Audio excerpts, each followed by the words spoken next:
Cannabis Common Sense, the show that tells the truth about marijuana and the politics behind its prohibition.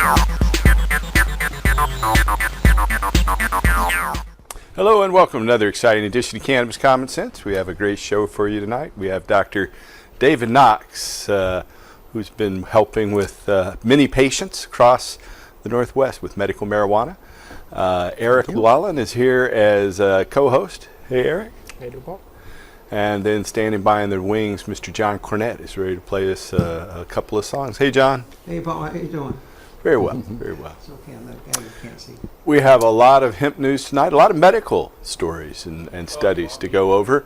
And we'll be back right after we bring on our dancing cannabis leaves. I feel the force.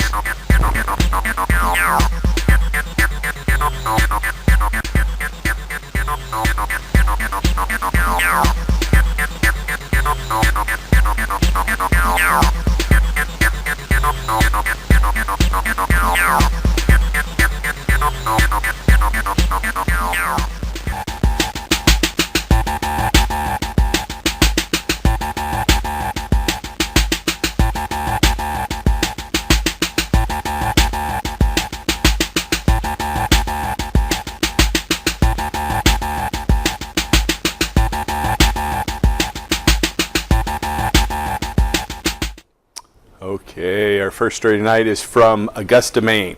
Provisions in the state's 2016 voter-initiated marijuana law that seek to limit employers from penalizing employees for their off-the-job marijuana use went into effect in Maine last week. The Maine language stipulates, quote, a school, employer, or landlord may not refuse to enroll or employ or lease to or otherwise penalize a person 21 years of age or older solely for the persons consuming marijuana outside of the school's, employers, or landlord's property, end quote. The language took effect last Thursday when lawmakers failed to extend a moratorium halting the implementation of the various aspects of Maine's Question 1, the Marijuana Legalization Act. By contrast, provisions in the law permitting the licensed commercial production and retail sale of marijuana to adults remain inactive because lawmakers have yet to codify regulations explicitly governing these activities. Next story is from right here in River City, Portland.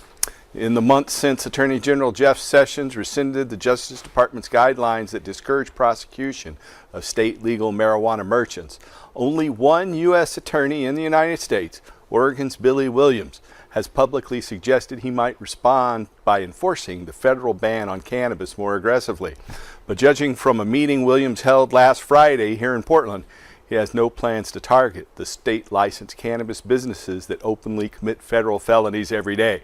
Williams' main complaint, which he outlined in a January 5th interview with the Oregonian, a Portland newspaper, in an op-ed piece published by that paper a week later, is that he thinks that Oregon, which legalized marijuana in 2014, produces more cannabis than it's necessary to serve adult customers within its borders.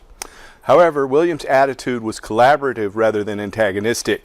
He said, quote, my responsibility is to work with our state partners to do something about the marijuana surplus, end quote, he said. Oregon Governor Kate Brown, whose goal is a safe and successful cannabis industry, said, quote, Attorney Williams has assured my team that lawful Oregon businesses remain valued stakeholders in this conversation and not targets of law enforcement, end quote. Well, there's no question that marijuana from Oregon is consumed in other states. That was also true before legalization, and it seems clear that licensed growers are not contributing to interstate smuggling. Williams said, quote, what I need are bottom line answers on what the numbers are. We need to have an accurate assessment of the problems we're looking at because it's time to tackle it, end quote. Williams' comments imply that he does not want to stop Oregonians from consuming Oregon marijuana. He wants to stop residents of other states from consuming Oregon's marijuana. Since law enforcement agencies have never managed to accomplish that before, there's little reason to think that they will succeed this time around. But there are ways that Oregon officials can placate Williams and allow him to declare victory. Williams wants to work with our state partners to do something. Here's something. Yesterday, Oregon Secretary of State released an audit that suggests 17 ways for the Oregon Liquor Control Commission, or OLCC, to improve its regulation of the cannabis industry. Williams' initiative is perfectly consistent with the policy of prosecutorial restraint that Sessions supposedly repudiated. Williams not doing anything now he could not have easily done a year, a month, or 2 years ago. If this is the most dramatic result of Sessions' decision, which so far it is, the cannabis industry does not have much to worry about. Our next story is from San Francisco. City officials have announced plans to automatically expunge thousands of past marijuana convictions. The San Francisco District Attorney's Office says that it will review, dismiss, and seal an estimated 3,000 misdemeanor marijuana convictions dating back to 1975. The office also intends to review and re-sentence many past felony convictions. Provisions in the state's 2016 voter-approved marijuana law allow those with past marijuana convictions to petition the court for expungement. However, because this process is often time-consuming and can cost hundreds of dollars or maybe even thousands in legal fees, San Francisco's District Attorney, George Gascon, says that his office will instead wipe out convictions en masse. He said, quote, "This example, one of many across our state, underscores the true promise of Proposition 64, providing new hope and opportunities to Californians, primarily people of color, whose lives were long ago derailed by a costly, broken, and racially discriminatory system of marijuana criminalization," end quote. California's Lieutenant Governor Gavin Newsom said in a statement, the legislation's pending before the California Assembly, AB 1793, that seeks to expand this automatic expungement process statewide. Similarly, in Seattle, when your crime is no longer considered a crime, should it still count against you? Not when the crime is small-time marijuana possession, Seattle's Mayor Jenny Durkin and Seattle City Attorney Pete Holmes said Thursday. Since Washington legalized marijuana in 2012, some people have been stuck with criminal records for misdemeanor cannabis convictions while watching others make killings off the business of selling legal cannabis. So Seattle will move to go back and vacate misdemeanor marijuana possession convictions prosecuted by the city before legalizations, Mayor Durkin and City Attorney Holmes said, describing the action as a necessary step to right the wrongs of what she called a failed war on drugs. The Seattle mayor said such convictions have been an unfair barrier for people trying to obtain housing, credit, jobs, and educations, and that barrier has disproportionately affected black people. Durkin said, quote, "The war on drugs ended up being a war on people who needed help, who needed opportunity, and who needed treatment. We did little to stem the tide of the supply of drugs and instead incarcerated almost an entire generation of users who could have had a different way," end quote. City Attorney Holmes will ask the Seattle Municipal Court to vacate all convictions and to dismiss all charges for misdemeanor cannabis possession prosecuted before cannabis was legalized statewide. He said in a news conference. He believes the move will result in a vacation of 500 to 600 convictions dating back to 1997 when Seattle took over misdemeanor marijuana prosecutions from King County until 2010 when the city stopped such prosecutions as a matter of policy. Seattle voters in 2003 approved a ballot measure making the investigation, arrest, and prosecution of marijuana offenses in which the cannabis was intended for adult personal use the city's lowest law enforcement priority. In 2010, soon after he was elected, City Attorney Holmes dismissed all of the city's marijuana possession cases and said his office would no longer prosecute such cases. As Seattle seeks to undo the consequences of the country's decades-long war on drugs, its challenges include a Trump administration which would like to turn the clock back. Holmes said, quote, "We're going to do everything we can in the city of Seattle to hold our gains," end quote. The city attorney said he plans to file a motion by early next week for all convictions to be vacated and said his office will set up a website where people can determine whether their convictions have been cleared. No action will be required by the individuals. Karen Donahue, presiding judge for Seattle Municipal Court, is very supportive of this action. The mayor said vacating hundreds of convictions from the earlier period will help communities disproportionately impacted by the criminal justice system and help the city try to eliminate racial disparities in Seattle. Marijuana possession arrests in Washington sharply increased between 1986 and 2010, rising from 4,000 a year to 11,000 a year, the Seattle mayor's office said. Back in Washington, D.C., this week, Attorney General Jeff Sessions paused a discussion of opioids epidemic to once again go after marijuana. He suggested that addictive pain medication wasn't the only problem and that many heroin addicts started out, quote, with marijuana and other drugs, end quote. At a Heritage Foundation event celebrating Ronald Reagan's birthday this week, Jeff Sessions made a familiar argument.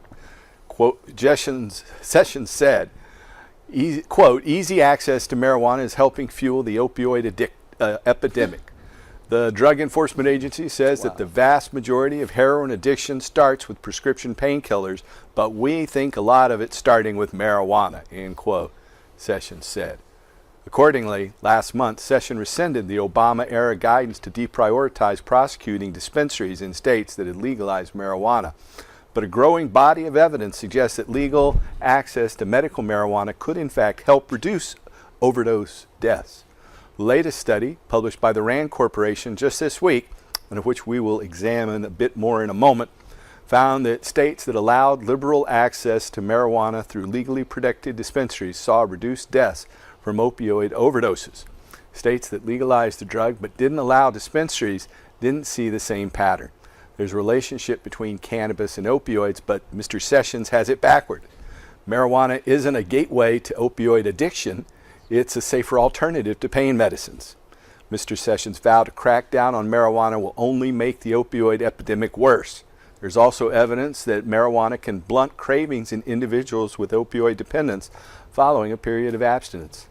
If cannabis were actually a dangerous gateway drug, as the U.S. Attorney General suggested, it would be very easy to see that in the data. We'd find that medical marijuana laws increase the opiate drug use and overdose death, when in fact just the opposites happen. In contrast, opioid overdose is the leading cause of preventable death in the United States, killing about 91 Americans every day. The opioid crisis is a public health emergency, but the governments of our fair land have yet to articulate a real policy or allocate the necessary resources to deal with it. At the very least, let's not spend precious resources on a senseless cannabis crackdown, especially when the evidence suggests that it would only worsen the opioid scourge and cost more American lives. The 2016 Journal of Pain study found that marijuana use was associated with a 64% reduction in opioid use among patients with chronic pain. Our next story is from Santa Monica, California, home of the RAND Corporation. California's state law permitting a large percentage of patients to readily access medical cannabis dispensaries are associated with reductions in opioid-related treatment admissions and mortality, according to data published online in the Journal of Health Economics. Investigators from the RAND Corporation and the National Bureau of Economic Research and the University of California at Irvine assessed the relationship between patients' ease of medical cannabis access and trends in opioid-related abuse. The authors reported that the rates of opioid-related deaths and treatment admissions fell significantly in jurisdictions that allowed for and had a legal channel for retail marijuana sales to qualified patients. However, this decline was less significant in states that imposed tighter regulatory controls on medical cannabis dispensary access. The authors of the study concluded, quote, the findings above suggest that medical marijuana laws reduce the misuse of prescription opioids as reflected in treatment admissions and overdose deaths, primarily through allowance and opening of dispensaries. Furthermore, while we show that legally protected and active dispensaries remain an important factor in reduced opioid harm, the magnitude of even this component of the policy has changed since 2010, when states more actively and tightly regulated marijuana dispensaries, end quote. Their findings are similar to those of several prior studies, concluding that above-ground legal cannabis access is associated with reduced opioid use, misuse, and mortality. This study, Do Medical Marijuana Laws Reduce Addictions and Deaths Related to Painkillers?, appears in the Journal of Health Economics. Next story is from Israel. Cannabis therapy is safe and effective among elderly patients diagnosed with chronic pain, according to clinical data published in the European Journal of Internal Medicine. Researchers from Hebrew University and the Ben Gurion University in Israel assessed the use of therapeutic cannabis over a period of 6 months in a cohort of 1,186 patients, 65 years of age and above. The majority of the patients enrolled in the trial suffered from pain or cancer. Under an Israeli federal program, over 32,000 citizens are licensed to utilize cannabis therapy.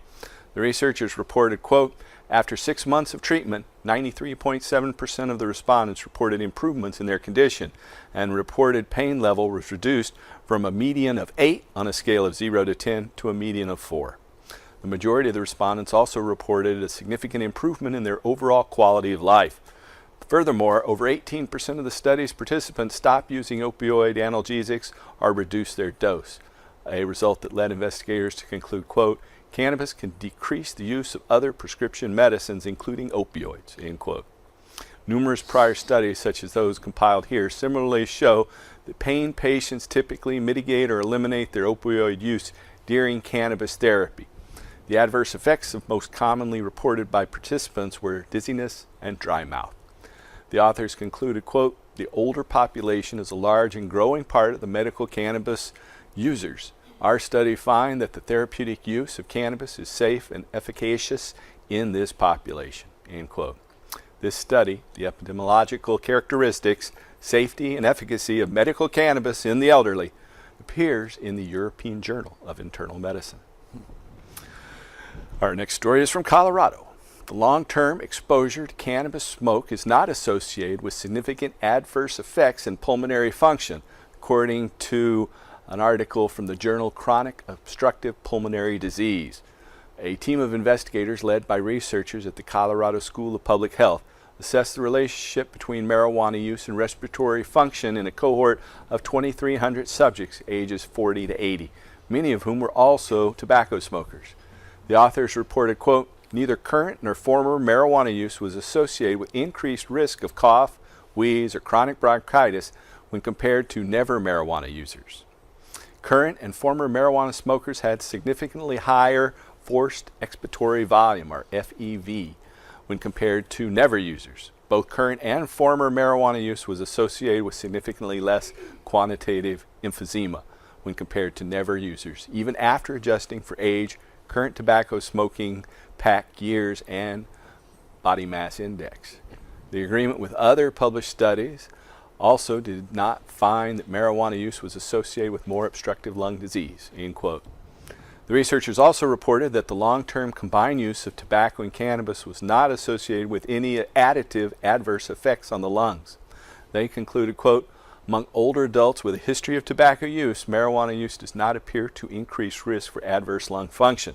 There may be little to no increased risk of marijuana use for a further increase in respiratory symptoms or adverse effects among those with a history of tobacco use, end quote. Prior longitudinal studies assessing the effects of long-term cannabis smoke exposure on lung functions have similarly reported that subjects' marijuana use history is not positively associated with increased incidences of COPD, or chronic obstructive pulmonary disease, lung cancer, or with other significant detrimental effects on pulmonary function, end quote. The study, Marijuana Use Associations with Pulmonary Symptoms and Functions in Tobacco Smokers Enrolled in Subpopulations and Intermediate Outcome Measures in COPD Study, appears in Chronic Obstructive Pulmonary Diseases. Our next story is from Boston, Massachusetts.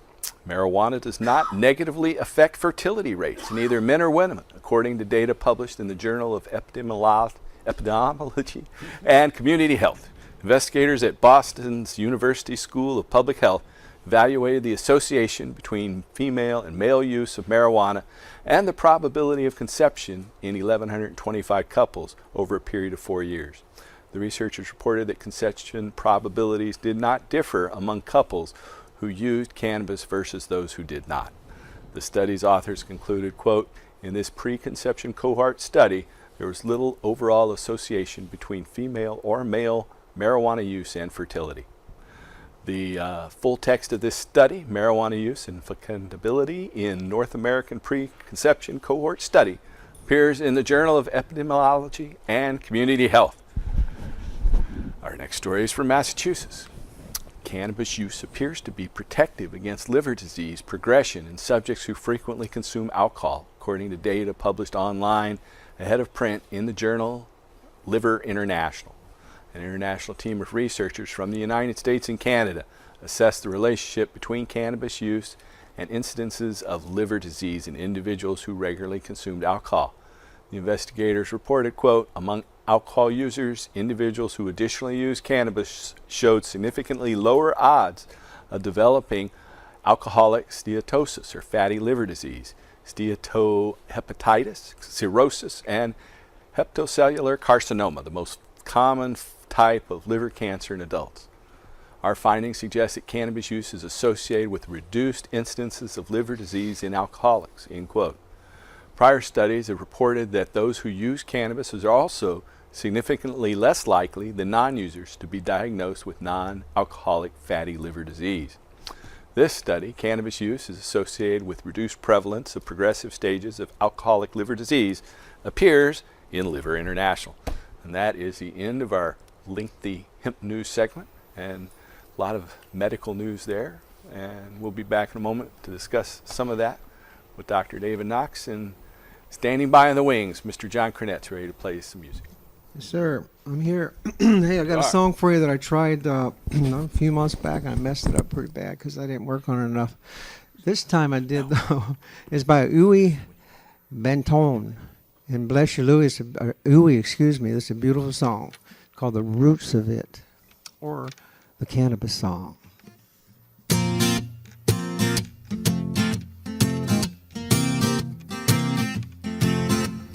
Hey, hey, hey, aha, this is the Cannabis Song. Hey, hey, hey, hey, this is the Cannabis Song. If you know the roots of it, you will find the truth in it. If you know the roots of it, you will make good use of it. They've been hiding the truth for so long, trying to tell the people using herb is so wrong. Has been there for 10,000 of years. Now it's time to drive away those years. Come on, people, open up your ears. That's why I'm singing it loud and clear. If you know the roots of it, you will find the truth in it. If you know the roots of it, you will find the truth of it. Hey, hey, hey, hey, this is the Cannabis Song. Hey, hey, hey, hey, this is the Cannabis Song. Bob Marley said, excuse me while I light my spliff, knowing that the cannabis is a precious gift, because they told us so many lies. Some people might be a surprise to see my spliff as a blessing in disguise. Time for the herb to win a Nobel Prize. If you know the roots of it, you will find the truth in it. If you know the roots of it, you will find the truth in it. Hey, hey, hey, hey, this is the Cannabis Song. Hey, hey, hey, hey, this is the Cannabis Song. So I beg you not to turn you into criminals by declaring something good into illegal. It is helpful, it's useful, it is natural. Meditation, inspirational, known all over the world. It's international, from the Rasta man down to the cardinal. They use it as a holy sacrament, well spiritual. The only crime about it is still illegal. If you know the roots of it, you will find the truth of it. If you know the roots of it, you will make good use of it. Hey, hey, hey, hey, aha, this is the Cannabis Song. Hey, hey, hey, hey, this is the Cannabis Song. If you know the roots of it, you will find the truth in it. If you know the roots of it, you will truth in it. Hey, hey, hey, hey. This is the cannabis song. Hey, hey, hey, hey. This is the cannabis song. Yeah. All right. Did you write that one? No, sir. That was you. Can't talk. Bantone. Oh. Wonderful song. It's on the internet. It's on YouTube. All right. Well, that's a good one. Well, I want to welcome you on the show, Dr. David Knox. Pleasure to be here. And Eric Llewellyn. Pleasure's all ours. So, you've been featured recently in a few prominent publications, probably most notably in the Sunday Washington Post. Yeah. But also just a couple days ago in the Huffington Post as well. Yeah, kind of a follow-up opportunity, I think, from the Huffington Post, and also, since kind of feel like we're newbies in the movement, but we're hoping to make an impact. So it's kind of nice to, have a chance to be interviewed, and they put out some reasonably good publicity for it.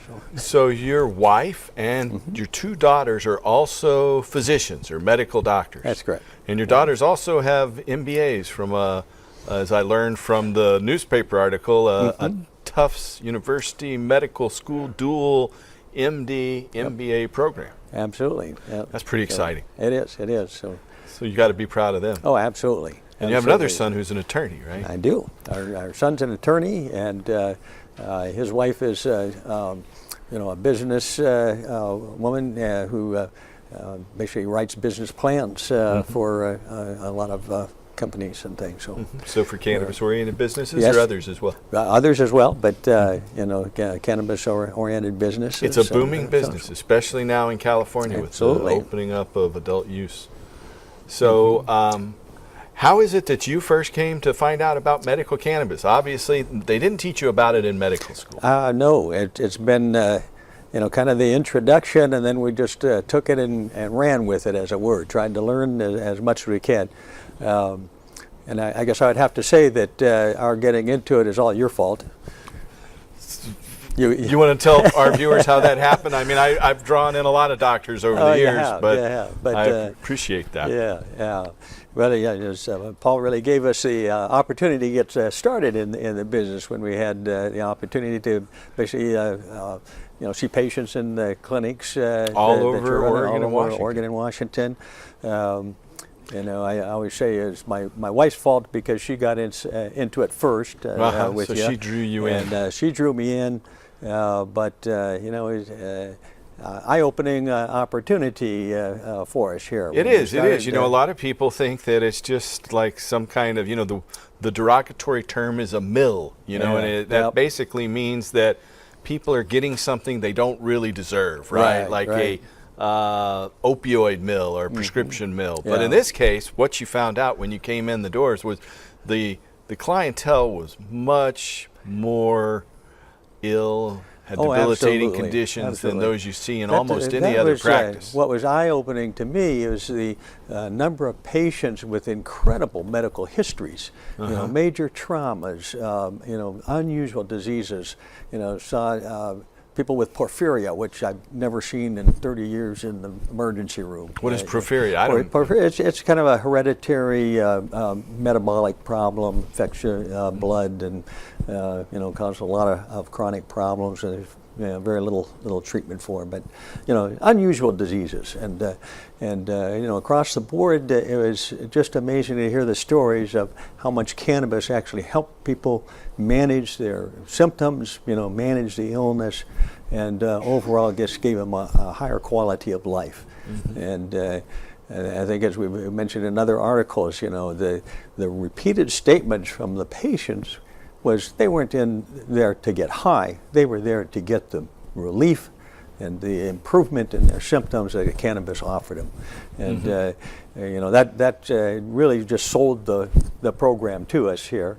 And I'd say the 1,000 patients that we've seen, as you mentioned in reading the news, that were able to reduce or get off the opiates and still manage their pain with the use of cannabis was just incredible. And as an emergency physician, that's a big area that really made a difference to me. So.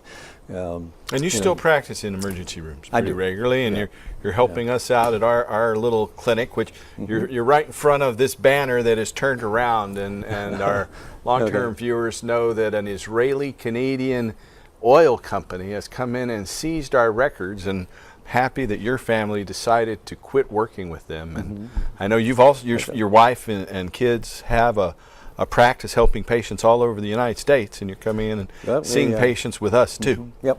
In our new little kind of guerrilla clinic, so to speak. Absolutely.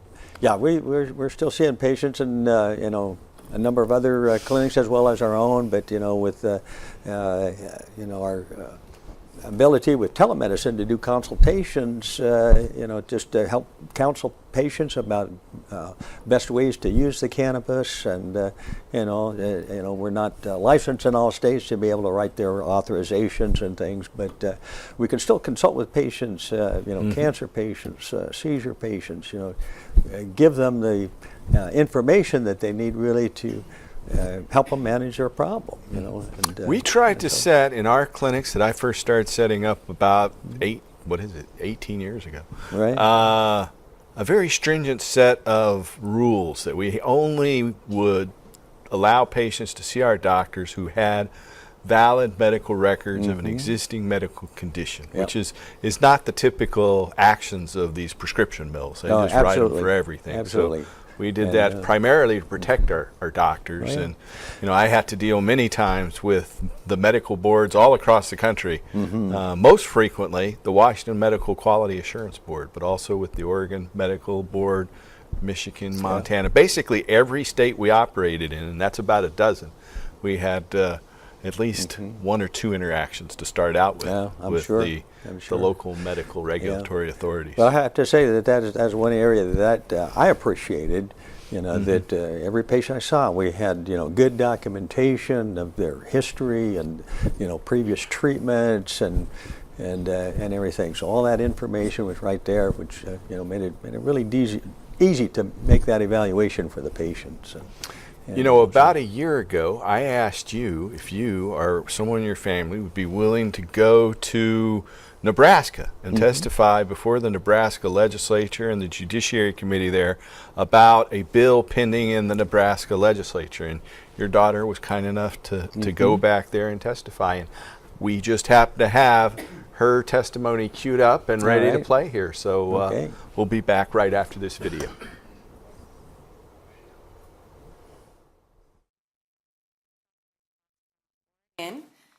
Co-founder of the American Cannabinoid Clinics, and last week I had the distinct honor of speaking on this very subject to the United Nations. Spell your name for the record, please.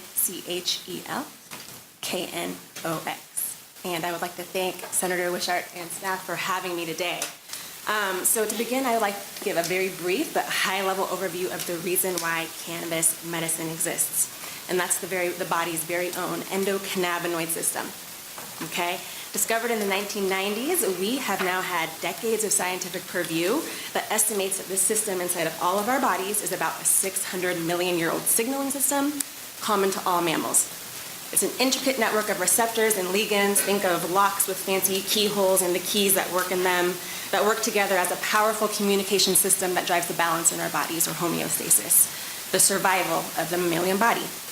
Its involvement in balancing human body processes includes, but is not limited to, the regulation of pain relief, mood management, blood pressure and blood sugar control, appetite and feeding, sleep cycles, extinction of traumatic memories, inflammation, immunomodulation, neuroprotection, reproduction, and cancer immunosurveillance. The system controls it all. Thought leaders in cannabis research believe that it's the dysregulation of this very system that results in the internal imbalance that is the foundation of illness and disease. Okay, the receptors of the ECS, those are called cannabinoid receptors. They're throughout the entire body. The most well-known and studied are the CB1 and the CB2 receptors. The CB1 receptor is the most abundant receptor in the brain out of all other types of receptors, with the exception of the brainstem that controls our respiratory drive, right? That's where the opioid receptors are. And that's why we see a lot of respiratory depression and death with opioid overdoses. Cannabinoids are the ligands that interact directly with these receptors in the body. Endocannabinoids are the ones that our body makes on demand, And phytocannabinoids are cannabinoids that are found in botanicals like cannabis. These closely mimic the actions of the endogenous cannabinoids in their interaction with our body's receptors. There are 100 or so phytocannabinoids that have been isolated from the cannabis species alone. The broad range of effects that cannabis seems to evoke from within our human bodies can begin to be explained by the wide distribution of these receptors, and they go into our fat tissues, into our end organs, into our reproductive organs, and beyond. So alongside these increasing scientific discoveries, it's the increasing use of cannabis by our very own population. Adults over 50 have become the fastest growing demographic of cannabis users in our country. There is a reported threefold increase in cannabis use by this demographic between the years 2000 and 2012. And by 2014, about 4 million senior citizens were using cannabis. It's now 2017. This is the same demographic that uses a disproportionate amount of pharmaceutical drugs, and that often results in polypharmacy. So over-medicating with too many medications, and this can cause a lot of unwanted side effects and even death. So this data might suggest that the aging population is turning towards some more natural solutions for their varied disease-related needs. And the other important topic to note today is that of the painkiller prescription epidemic.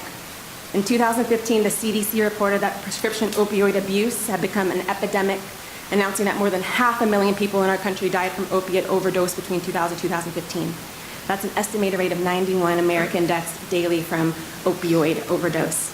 Medicare Part D actually reported that there was a decrease in opioid prescriptions in states that had active medical cannabis laws. They also saw a stark decrease in drugs that treated anxiety, depression, nausea, seizures, sleep disorders, and spasticity. The average physician in a medical cannabis state prescribed 1,800 fewer doses of painkillers from 2010 to 2013. It also saved Medicare Part D $165 million across the 17 legal states at that time. We've got a red light, and I forgot to tell everybody. The rules? Sorry about that. Because I didn't read anything. I was going back and forth. We have a 3-minute light system here, but if anybody asks questions, we'll go with Senator Moorfeld. I'm glad that you started talking about the opiate epidemic. It's an issue that I've worked on in past, I think 1 or 2, at least 1, but I'm pretty sure 2 laws on so far, and have a priority designation on a bill this year for that. I think it's well known based on the figures and from what we hear in the news that the opiate epidemic is severe. It kills people every day. When it comes to medical cannabis, how many instances of people dying from a marijuana I haven't heard of any, so I'm curious if it actually happens. I mean, is there such thing as a marijuana overdose that has led to death? And if so, how widespread is that compared to the opiate? The answer is no. Okay, you can overdose on just about anything. So in the medical world, we would consider somebody having excess adverse effects, whether that's shortness of breath, rapid heartbeat, panic, anything that's really landing them into the emergency room with some of these symptoms that are uncomfortable to them. We would consider that an overdose for that particular patient. There are no documented deaths from overdose due to cannabis. Okay. In fact, with respect to the opioid epidemic, we're seeing a 15 to 34% decrease in even hospitalizations from substance abuse related problems. So there's a correlation between it absolutely. actually decreasing deaths with. So she gave a really good presentation there. And she did. It kind of like she knew her stuff here. Yeah. But, got to reiterate the question you had earlier, none of this was taught in medical school. And she and her sister... In fact, in medical schools, you only take one pharmacology class, right? And it's just part of one of the 3 years. Yeah, well, pharmacology and physiology, when you look at all the neurotransmitters that we study, right. And all, the endocannabinoid system still isn't there right. for the most part, and also. It's been shall we say, our journey of exploration and learning. There's just so much fascinating information out there in virtually all fields of medicine where the endocannabinoid system is involved. There's Rachel at the stadium. You see I'm sitting there in the back. All right. And then we have a photo. There's your photo from the Washington Post a couple weeks ago. Yeah. That's a nice photo. So your wife and your 2 daughters are there. Right. All right. So, you got to be proud of them. Oh, totally. Good work. We are taking viewer phone calls today. We got about 15, 20 minutes to go here, so maybe we'll get a few in. I know somebody's been standing by quite a while. Let's see if they're still there. Welcome to the show, caller. Oh, they're not still there. Well, if you have a question for Dr. David Knox or Eric or myself, you can give us a call. That number there on your screen. It's 503-288-4442. That's 503-288-4442. We are live, and we have a studio audience. If you're interested in coming down to our studio, we're live most Friday nights, and we have a microphone off camera where people can ask a question, and we have a studio audience member at that microphone. Go right ahead, Judy. Hi, everybody. Hey. Hi, Dr. Knox. It's Hello. great to see you here. Thank you so much. And your daughter, what incredible testimony. That was incredible. It was extremely informative, and it was wonderful to see that happening in front of a legislative body that's going to be making decisions. But at any rate, Dr. Knox is our doctor, my husband and myself, and we have certainly spent a lot of time with Dr. Knox this year. We have been in the office visiting with him, I don't know, at least 3 occasions. Just absolutely, and he knows I'm the worst with the machine gun questions at him for an hour's worth of, and, people sometimes forget, with their cannabis doctor, they've got it's their doctor, it's a resource. He's the one that he or she is the person that can help you. And going to your clinic to see the doctor doesn't have to be just a once-a-year event to get your license again. You make use of your doctor. In our case, we have so much neurological stuff, pain management, but the neurological with the epilepsy and seizures and all of this stuff. And so Dr. Knox has been really working with us a lot on that. But I wanted to ask you a question tonight, Dr. Knox. Okay, but it's neurological, but it's not. It has to do with epilepsy or seizures. I have a minor injury in my back, but it's right there with the sciatic nerve where it hits. So I found out last year at this time what real sciatica is like, and boy, did I was really in for it, and I couldn't walk. It was it went on and it goes on for so long, So my doctor and my doctors and my physical therapist, who is a major part of my primary care, we're really, working overtime trying to, understand and avoid it, which is hard to really, since it's not nailed down. At any rate, I was getting real bad on the other leg from what I have been fighting this whole year, what I'm still trying to bring back in physical therapy.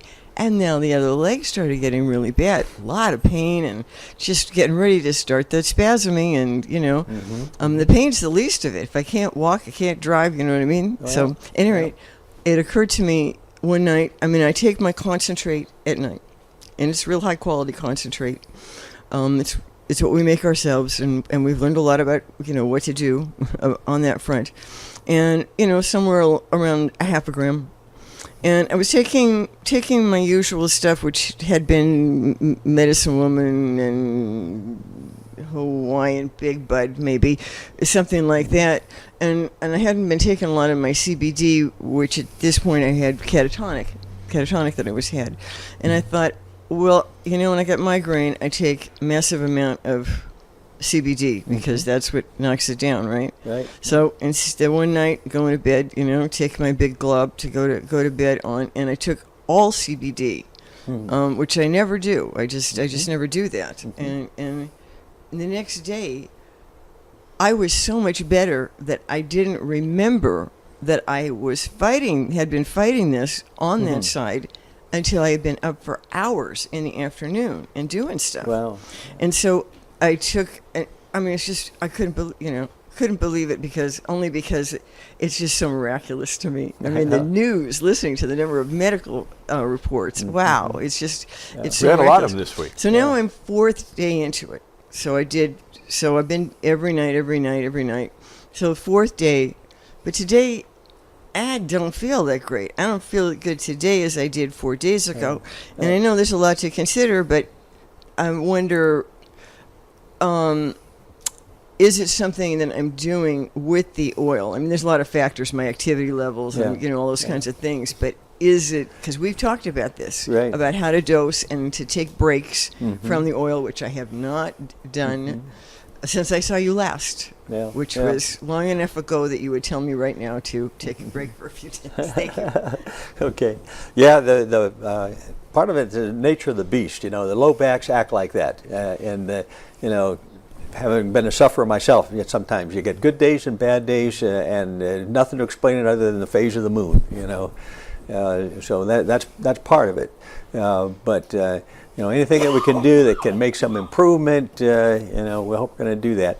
So many variables too, you know, the amount of absorption, you know. What there's food always- you ate. Exactly. Might be part of it, too. You know, high fatty meals, sometimes it makes a big difference on how much you absorb. But, you know, CBD is excellent, anti-inflammatory, you know, it helps her, you know, relax the musculature and stuff, and a lot of that is what's contributing to the back pain. I am told we have 3 phone calls standing by here, so let's go to the phones. Welcome to the show. Hello, caller. Oh, am I on? You are on. Yes, I had a question about the Attorney General rolling back the Obama-era hands-off regulations, that they wouldn't interfere with state-level legalization of marijuana. What does that mean for Oregonians? You know, it really doesn't mean anything, to be honest. You know, Oregon's U.S. Attorney Billy Williams had a meeting last week with a number of stakeholders, including marijuana businesses. And if a license holder or a state resident is abiding by the state law, they don't have anything to worry about. The people that do have things to worry about are the people who are exporting illegal marijuana out of the state of Oregon. And that has always been an issue, so it's nothing new for people who are doing that. And so for most people, it really doesn't have any effect. The best thing that we could possibly hope for is that it will prompt a change in the federal law. And I think with the changing composition of the United States Congress next year after November's election, according to our own Congressman Earl Blumenauer, he and I both agree it should be legal or becoming legal federally at about this time next year. Wow, good to know. Thank you so much. Hey, you're welcome. I guess we have another caller. Welcome to the show, caller. Well, thank you very much. Thank you. And I appreciate your show. We're glad I'm to a do it. medical marijuana patient in Oregon, and I'm wondering why I continue to have to travel to California to get the quality and potency of cannabis that I do need for my pain and sleep. And it just seems like Oregon dispensaries are very bland, very basic in what they offer. They all offer the same. Yeah. And it seems like the regulations are really holding back for those that actually need the cannabis as opposed to those that are using it recreationally. I'll go off the air and I'll wait for your answer. Thank you. All right, thanks for your call. You know, a lot of it, I think, has to do with the fact that so many of these dispensaries are vertically integrated. That means they grow their own cannabis, they process it, they put it on the shelf. So many people dove into this industry that had no experience growing cannabis and no history of its use. They just saw dollar signs. And so we're seeing a lot of mediocre cannabis that is out. You know, they also go and shop for the best numbers from the different labs out there. So those numbers aren't always accurate. But I think a lot of it has to do with that. And so you just have to keep shopping around. The market will continue to evolve with the changing market for recreational cannabis in California. Things will probably be changing there too. What do you think, David? You agree? Yeah, I think that there's been quite an evolution. You know, the medical dispensaries really got phased out with the new recreational law. Last conference I went to, I think we're down to about 5 medical dispensaries. Yep. And you know, for a while, patients And those are in areas where there are no recreational. Right, right. And the patients were saying, you know, I can't find the products that I used to rely on, and all. So from the state bureaucracies, we're hearing that this is supposed to be changing, that a lot of these medical products are going to be back on the shelves with the dispensaries that have gotten the medical endorsement as well. So I hope we're going to see some improvement in that. But part of that with the recreational side, the regulations about the potencies and dosages and stuff, and for the medical needs, they just weren't available products for them. So Eric, I know you have a lot of experience. You've worked in a couple of different dispensaries, and you go to them more frequently than I do, I assume. So what's been your experience with the evolution of products in these dispensaries? They all have the same thing. It's very sad.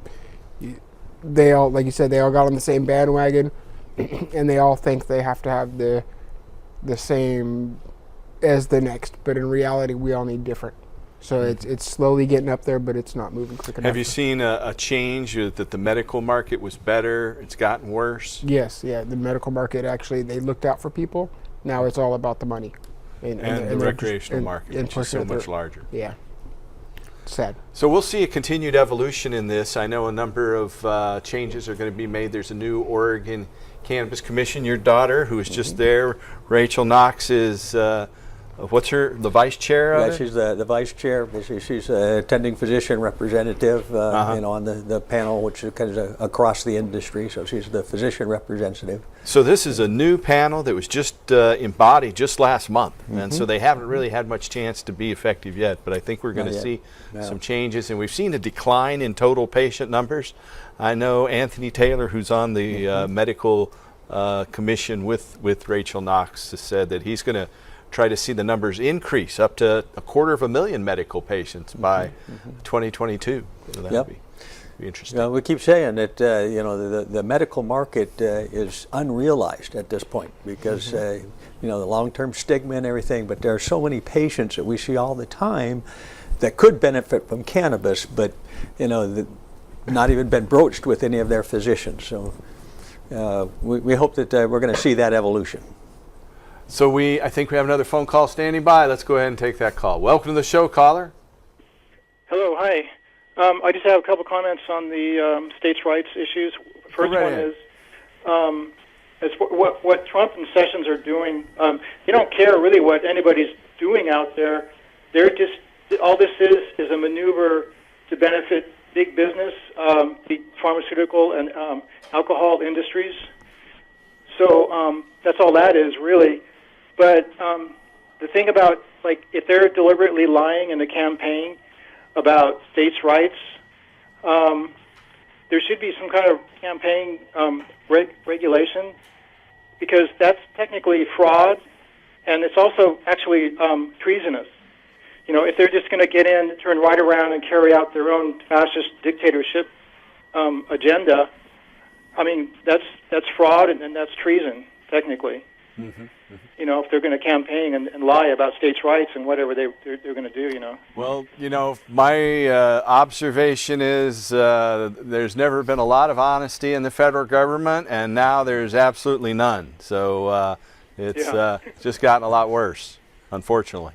But thanks for your call and comment. Thank you. Have a good night. You too. Bye-bye. We have a number of cannabis medicines here.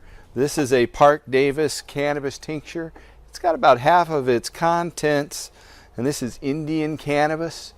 It's an ounce when it was full of powdered cannabis resin, or powdered extract of dry cannabis. And right next to it, we have the same thing, only from Eli Lilly. Eli Lilly, powdered extract of cannabis. And then right over here, you can't hardly see it in there, but this is another Sharpened Dome powdered extract of cannabis. So these were little jars of hashish that were used, or this is actually Merrill Company. It says 1 ounce here on the back.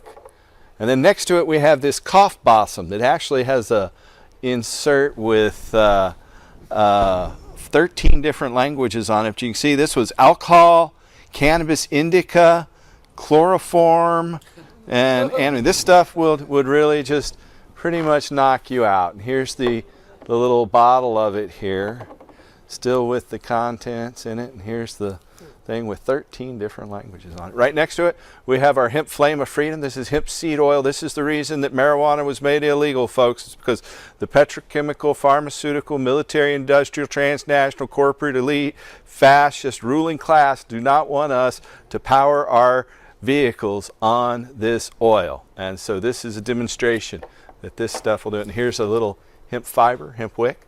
And last but not least, hempcrete. This is a building material that's been used for thousands of years. It's powdered hemp stems, marijuana stems with powdered limestone that makes something very similar, stronger, and lighter than concrete. So there's our hemp show and tell for the day. So Dr. Knox, if somebody wants to reach out to you, what's the best way for them to get in touch with you here? We're down to just about 2.5 minutes to go. Is that, I know is there any plug you want to put out there? Well, definitely I can put out a plug here. We've got a couple of aliases here with my wife and daughters. We're known as the Canna MDs. And we have a website. We get periodic emailed questions and all. As Rachel mentioned, we were founders of the American Cannabinoid Clinics. We called it the cannabinoid clinics because really our focus is the endocannabinoid system. It's not just the phytocannabinoids; it's everything else in life that works on your endocannabinoid system. And so we have our website, the acclinics.com, and you can find our information there. And that nice article in the Washington Post. Yep. Just look them up. Yes. Talks about that. And we did just have an article come out in the HuffPost, too, if you want to learn a little bit more about us. So we are down to just about a minute and 20 seconds. John Cornett's standing by in the wings. We also have a number you can call if you need help finding a physician. You might even see Dr. Knox here if you call us at that number there on your screen, 503-235-4606. It's 503-235-4606. I want to thank you for coming on, David. I appreciate it. Thank you, too. Right. Eric, thank you, viewers. Mr. John Cornett will be playing a song on the way out. Tune in next week and help us restore hemp. Like that.